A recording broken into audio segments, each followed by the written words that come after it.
Okay. मुअज़्ज़ज़ ख़वातीन और हज़रात, deadline Brussels से मैं हूँ आपका मेज़बान हाफ़िज़ उनीब राशिद।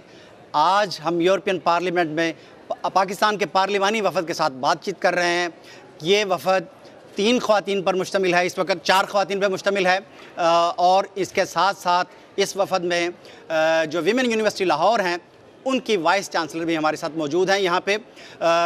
सॉरी, मेरा ख़्याल है वाइस चांसलर आ जाती हैं, लेकिन 3 मेंबरान हमारे साथ मौजूद हैं। हम इनसे ख़वातीन के हवाले से बात करेंगे। जैसा कि मैं पहले भी अर्ज़ करता रहा हूँ, ये प्रोग्राम बुनियादी तौर पर रेटिंग के लिए नहीं है। ये प्रोग्राम हम यूट्यूब पे इसलिए लगाते हैं ताकि पूरी दुनिया में ये जा सके, पूरी दुनिया के लोग इसको समझ सकें। और आज ख़वातीन जो कि हमारी कम्युनिटी का 50% हैं, या थोड़ा सा कहते हैं कि वो 50% से ज़्यादा हैं, उनके मसाइल क्या हैं, हकीकत में उनके मसाइल क्या हैं, इस पे बात करने के लिए आज हमारी खुशनसीबी है कि पार्लिमानी वफ़द हमारे साथ है। हम यूरोपियन पार्लियामेंट में मौजूद हैं और इन लोगों के लिए मैं बताना चाहूँगा कि ये पार्लियामेंट ऐसी यूनिक पार्लियामेंट है कि जिसमें आपको हर तरह की सरगर्मियाँ नज़र आती हैं। आपको दूसरी पार्लियामेंट्स की तरह जो है वो ऐसा नहीं होता कि वहाँ पे सिर्फ जो है वो पार्लिमानी काम होता हो। यहाँ पे सोशल एक्टिविटीज़ होती हैं, यहाँ पे जो है वो हर तरह की पॉलिटिकल काम होता है और उसके अलावा जो मुस्तकबिल में आने वाले चैलेंजेस हैं उस पे बात होती है। तो मैं अपने मेहमानों का तारुफ़ कराऊँगा। सबसे पहले मेरे इस तरफ मौजूद हैं बेगम सुरैया अमीरुद्दीन, ये बलोचिस्तान से इनका ताल्लुक़ है और मेंबर हैं ये HRCP की, पाकिस्तान की ह्यूमन राइट्स की ऑर्गेनाइजेशन जो है ये उसकी मेंबर हैं। मेरे दरमियान में मौजूद हैं मिसेस खालदा परवीन, ये भी इस वक्त सेनेट में हैं, सेनेट ऑफ पाकिस्तान में। और अहम बात जो है वो ये है, जो मेरे लिए भी बहुत खुशी की बात है, कि ये उन ख़वातीन में से हैं जो चैलेंज कबूल करती हैं NA 167 मुजफ्फरगढ़ पंजाब से, 76 NA 176 मुजफ्फरगढ़ पंजाब से ये 2002 में बाकायदा इलेक्ट होके आई थी। मेरे बिल्कुल साथ तशरीफ़ रखती हैं रुबीना इरफान, और इनका तारुफ मैं नहीं करवाऊंगा, ये अपना तारुफ खुद करवाएंगी और अपने ये बोलती बहुत अच्छा है। अभी एक पैनल से खिताब करके आई हैं, हम देखेंगे कि उन्होंने क्या क्या वहाँ किया, ये इनकी ज़ुबान से सुनेंगे। मैं आपसे आगाज़ करना चाहूँगा मैम, आप काइंडली सबसे पहले तो ये फरमाइए कि यहाँ पे आप जो तशरीफ़ लाई हैं उसका बुनियादी मकसद क्या है, क्या इवेंट था ऐसा, आप अपनी ज़ुबान में काइंडली बताइए। Basically I am an educationist, मेरा एजुकेशन से ताल्लुक़ रहा है, लेकिन मैं पीपल्स पार्टी में उस वक्त से हूँ जिसे कहना चाहिए बहुत सीनियर, लेकिन पार्लियामेंट में मैं अभी आई हूँ 2008 में। तो सियासत से तो मेरा ताल्लुक़ बहुत पुराना है और मैंने बलूचिस्तान में बहुत ज़्यादा काम किया है। जब पीपल्स पार्टी बलूचिस्तान में नहीं भी थी उस वक्त भी मैं काम करती थी और वहाँ के लोग मुझे बहुत अच्छी तरह जानते पहचानते हैं। और मैं यहाँ इस मकसद के लिए आई थी कि हमारे बलूचिस्तान में जो ख़वातीन की हालत है वो अच्छी खासी ख़राब है।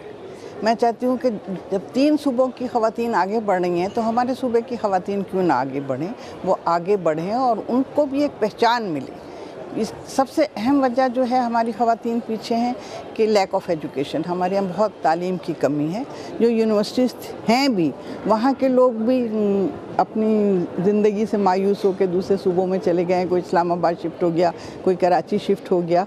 तो जो अच्छी थोड़ी बहुत हालत थी वो भी मज़ीद ख़राब हो गई है, क्योंकि वो कहते हैं जी जब हमारी जान को तहफ़्फ़ुज़ नहीं है तो हम कैसे यहाँ रहें ना। तो इस तरह बहुत सारे एजुकेशनल जो थे वो महज बलूचिस्तान से जा चुके हैं। और जो गांव में स्कूल हैं वो तमाम गोस्ट स्कूल हैं, और जो हैं भी स्कूल बनाए हुए गवर्नमेंट के, इक्का दुक्का कहीं कहीं दूर दूर। मैं आपको ये बताऊं कि हमारा जो बलूचिस्तान है उसकी आबादी बहुत ज़्यादा है, फैला हुआ है बलूचिस्तान बकाया 3 सूबों से ज़्यादा। तो वहाँ जाने के लिए 12-12 घंटे भी लगते हैं, 14-14 घंटे भी लग जाते हैं। अगर आप कोयटा से जाएँ, गवादर जाएँ, पंजगूर जाएँ तो इस साइड पे आपको काफ़ी गाड़ी में सफ़र करना पड़ता है। तो वहाँ जो स्कूल बने हुए हैं या गाँव में जो स्कूल हैं वो तमाम गोस्ट स्कूल हैं। टीचर्स अपनी तनख्वाहें ले जाते हैं, कोई बच्चों की पढ़ाई नहीं होती, कुछ नहीं होता। और फिर कुछ लोग ऐसे भी हैं जो वहाँ अपने मवेशी बांध देते हैं, जो थोड़ा बहुत तालीम का सिलसिला शुरू भी होना है वो भी नहीं हो पाता। दूसरी बात ये हमारे जब इमारत ही खाली है तो उसमें जो है वो कुछ ना कुछ तो होगा नहीं तो इंसानों की बजाय जो है वो। आप ये देखें, और हमारे यहाँ मेडिकल एड की बहुत ख़वातीन को इस पे स्पेशल बात करेंगे। मैं जो है वो अपनी गुफ्तगू फैला लूँ थोड़ी सी, ठीक है, ताकि हम जो है वो सारे एस्पेक्ट उसके देख सकें। मिसेस खालिदा परवीन, सबसे पहले तो ये बताइए कि आपका जो ये जो इलेक्शन जो लड़ने का जो तजर्बा था उसमें वो कैसा था? आप हमारे नाजरीन को इस पे थोड़ा सा बताइए कि अपनी सोसाइटी को एक खातून होते हुए सोसाइटी के मर्द जो है वो इस इलेक्शन कैंपेन के दौरान आपसे कैसे डील कर रहे थे और आपको क्या क्या जो है वो मुश्किलात दरपेश थी? बिस्मिल्लाहिर्रहमानिर्रहीम।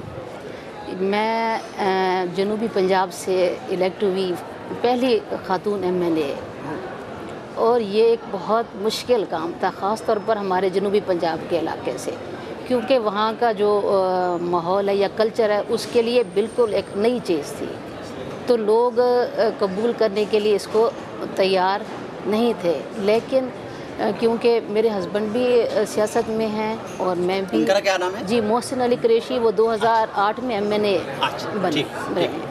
तो उनकी मुकम्मल सपोर्ट मेरे साथ है और मेरी फैमिली की मुकम्मल सपोर्ट। लेकिन पहले कुछ फैमिली मेम्बर्स ने एतराज़ किया, लेकिन मेरे हस्बैंड ने कायल किया उनको और हम दोनों ने कि नहीं, हमें आगे बढ़ना है। हमारा जो इलाका है उस इलाके की तरक्की के लिए हमें एक मॉडल रोल अदा करना है, कोई तो आगे बढ़े।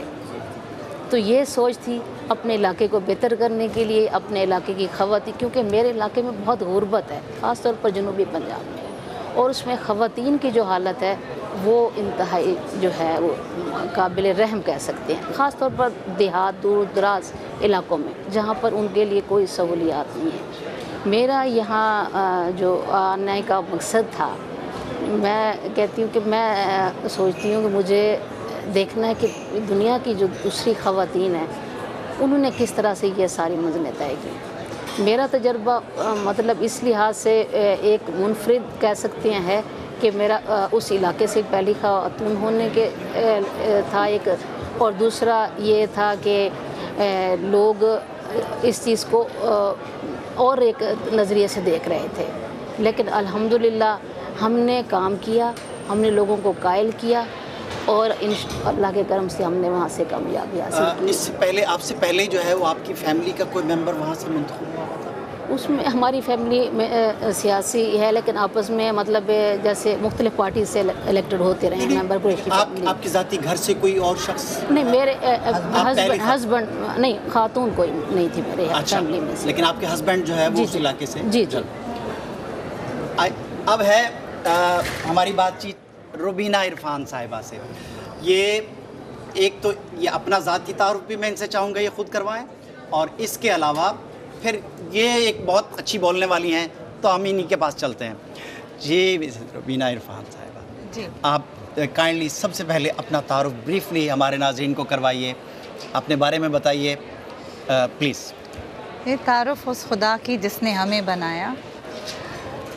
मैं एक अल्लाह ताला की एक नाचीज़ बंदी हूँ। मेरा ताल्लुक़ बलूचिस्तान से है और मेरी जो फैमिली है, पैटर्नल फैमिली, वो भी सियासत में थी पाकिस्तान मुस्लिम लीग में, और शादी के बाद भी मेरे जो घर वाले थे उनका भी सियासत में। आप किस फैमिली से? जी, Khan of Kalat. Okay. And मेरी शादी खान ऑफ कलात की फैमिली में हुई है।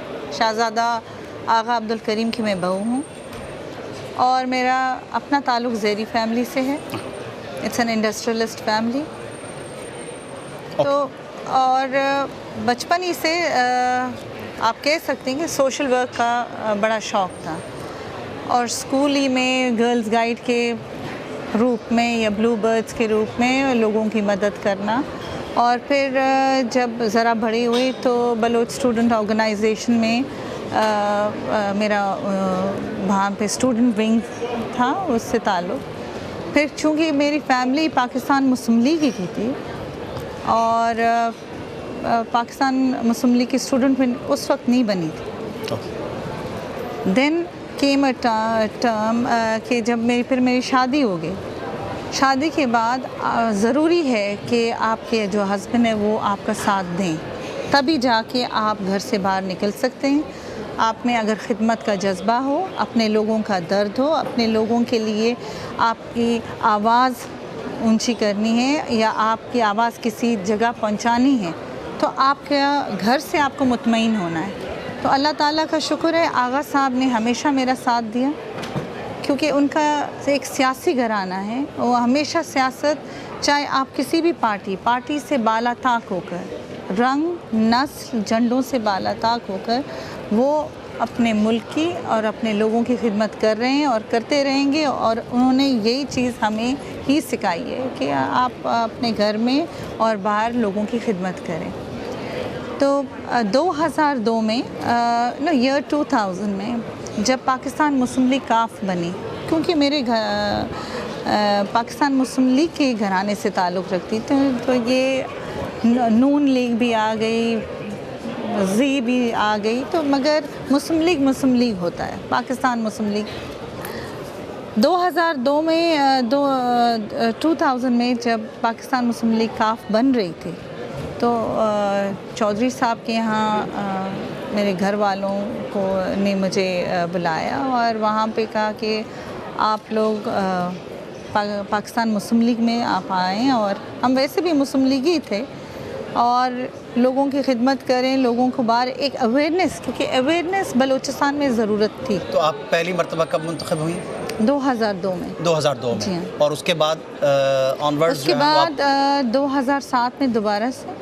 अच्छा, ठीक है। क्योंकि मैं और अब आप सेनेट ऑफ पाकिस्तान? सेनेट 2011 में, चूँकि मैं सोचा कि अब क्योंकि हमारी आवाज़, मैं ये आपको बता दूं, कोई भी रेजोल्यूशन, वो कहते हैं रेजोल्यूशन बनती है, जब तक रेजोल्यूशंस की इम्प्लीमेंट नहीं होती, कानून साजी नहीं होती, उस पर इम्प्लीमेंटेशन नहीं होती, तो उस पर काम नहीं बनता। बलूचिस्तान की ख़वातीन के हक़ व हुकूक़ के लिए हमने प्रोविंशियल असम्बली में काफ़ी रेजोल्यूशंस आपने लाए हैं, इस पे काम किया जी, और काम इस पे किया, मगर हमारी बात नहीं सुनी जाती थी। तो हम यही समझते थे कि शायद मरकज़ में जाएं और हमारी बात सुनी जाए। अच्छा। तो दूसरी टर्म भी मेरा as minister for law and parliamentarian affairs. आपने बड़ी मज़े की बात कही। आप सूबाई असम्बली के मेंबर हैं, एक ऐसी जगह जो सूबे की सबसे बड़ी जो है वो पार्लिमानी अथॉरिटी है, जहाँ पे कानून बनते हैं, और वहाँ आपका ये खौफ है आपके दिल में जब तक आप मेंबर हैं कि वहाँ आपकी बात नहीं सुनी जा रही। तो it is very important, it is very important. मैं इस ज़ाती हैसियत में हम बात नहीं कर रहे, बल्कि बुनियादी तौर पे आप हमारी बहन हैं, आप एक ऐसे ख़ानदान से ताल्लुक़ रखती हैं कि जो पार्लियामेंट के अंदर जा सकता है, लोगों की आवाज़ बन सकता है। वहाँ जाके हमारी ये बहन क्यों महसूस करती है ऐसा? मेरा ये पॉइंट मैं आपसे डिस्कस करना चाहूँगा। Yes. आप ऐसा क्यों फील करती रहीं कि आपकी आवाज़ नहीं सुनी जा रही? कम होने की वजह से तादाद, या कुछ और ऐसा मसला? प्रोविंशियल असम्बली में हमारी तो मेजॉरिटी थी। नहीं, एज ए खातून, अब बात ये रही कि खातून को आप कितनी अहमियत देते हैं। हमारे लोग, हमारा मुल्क खातून को कितनी अहमियत देता है। बलूचिस्तान में तो ख़वातीन की बहुत इज़्ज़त करते हैं। हमारा वो जो ट्राइबली सेटअप है, एक ट्राइबल खातून आपके सामने बैठी हुई है, बात कर रही है, यहाँ अमेरिका तक, ब्रसल्स तक पहुँच गई है, अपनी आवाज़ UN से लेकर यहाँ यूरोपियन पार्लियामेंट में बात कर रही है। तो इसका मतलब यही कि बलूचिस्तान के लोग जो हैं एक वसी सोच रखते हैं और ख़वातीन को वो इज़्ज़त देते हैं। मगर बात ये है कि क्या हमारी बात या हमारे सूबे की बात क्या ये पार्लियामेंट सुनेगी? कि जो बलूचिस्तान के हक़ व हुकूक़ है, उसकी जो बात है, जो आज बलूचिस्तान में जो आग लगी हुई है, ये किसकी लगाई हुई है?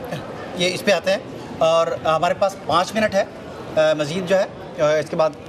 लेकिन मैं आप तीनों ख़वातीन से ये पूछना चाहूँगा, आप उस जगह पे मौजूद हैं पाकिस्तान की ख़वातीन के नुमाइंदे के तौर पे, जहाँ उनके हक़ के लिए सबसे बड़ी जो है ना वो कानून साजी होनी है। मैं ये पूछना चाहूँगा, टाइम थोड़ा हम लेट हो गए अपने काम में। आप मुझे ये फरमा दीजिए, जो इस वक्त मौजूदा कवानीन हैं पाकिस्तान के अंदर ख़वातीन की हालत के हवाले से, आप तीनों बारी बारी मुतमईन हैं उससे? आप मेरे अमीरुद्दीन। ख़वातीन के लिए कवानीन बनाए हैं पिछली गवर्नमेंट में, हमने तो काफ़ी कवानीन बनाए हैं। और हमने जो स्पीकर हमारी थी फहमीदा मिर्ज़ा, उनको भी हम ही लाए थे। हमारी जो मुहतरमा बेनज़ीर भुट्टो थी, उनको भी हम ही ख़वातीन ही आगे लाए थे ना। तो हम ख़वातीन को अहमियत देते हैं हर जगह। शीरीन को हमने एम्बेसडर बनाया, खातून ही थी ना वो। इसके अलावा हमने इतनी वहाँ कानून साजी की पिछली हुकूमत में। हमने, ये हुकूमत तो अभी आई है ना, तो ये भी करेंगे। जाहिर है कि जब हुकूमत में आ गए हैं तो ये लोग भी करेंगे। लेकिन हमने बहुत ख़वातीन को इज़्ज़त दी, उनके लिए कवानीन बनाए कि अगर वो ऑफिस जाती हैं और उनको प्रोटेक्शन दी जाए, उनके साथ कोई ऐसे नाजेबा वाक़यात ना हो जो हमारे लिए कलंक का टीका बन जाए। तो हम तो हर फील्ड में ख़वातीन को अहमियत देना चाहते हैं। हम चाहते हैं ख़वातीन आगे बढ़ें।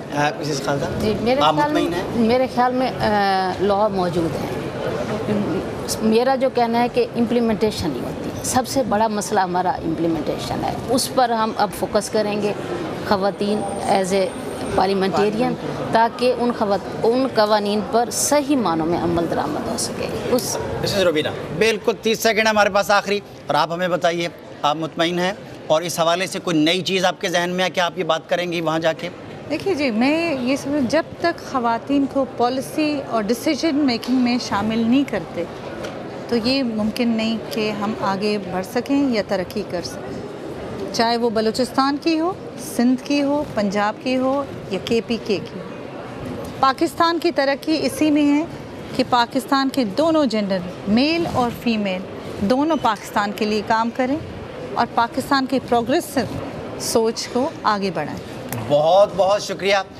मोहतरम नाजरीन, जैसा कि आपने आज के प्रोग्राम में देखा, ख़वातीन ने अपनी बात कही और ये यहाँ पे मौजूद हैं, पार्लियामेंट में तशरीफ़ लाई हैं। यहाँ औरतों की जो है ग्लोबल फोरम हो रहा है और ख़वातीन की नज़र से इस दुनिया को देखने के जो हैं वो प्लान बन रहे हैं और अब तक क्या हो रहा है उस पर बात हो रही है।